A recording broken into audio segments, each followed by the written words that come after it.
मोहोळ आणि धंगेकर यांच्यातील वाद मिटवण्यासाठी शिंदेंची मध्यस्थी, महायुतीमध्ये दंगा करायचा नाही, एकनाथ शिंदे यांचं सूचक वक्तव्य।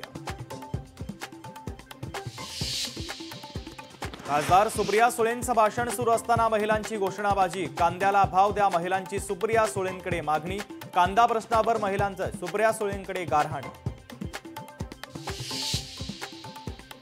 मुख्यमंत्री फलटणच्या दौऱ्यावर येऊ नयेत म्हणून कट कारस्थान, फलटणच्या आरोपांवरून माजी खासदार रणजितसिंह निंबाळकरांचं प्रत्युत्तर। नालासोपाऱ्यामध्ये 14 कोटी रुपयांची अंमली ड्रग्ज फॅक्टरीचा पोलिसांकडून भांडाफोड, नार्कोटिक्स टीमची मोठी कारवाई, 5 आरोपींना ठोकल्या बेड्या।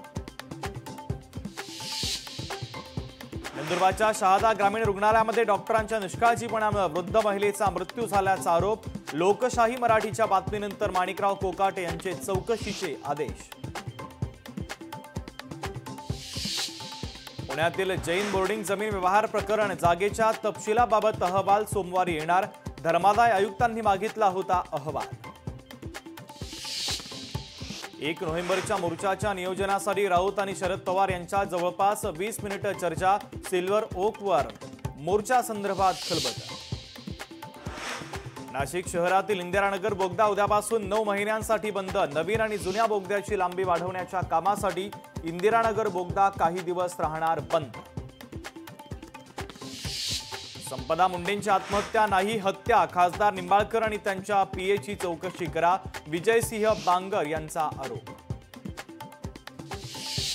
छत्रपती संभाजीनगर रेल्वे स्थानक, नामफलकाच्या इंग्रजी स्पेलिंगमध्ये चूक, लोकशाही मराठीनं चूक झाल्याचं निदर्शनास आणून देताच करण्यात आला बदल।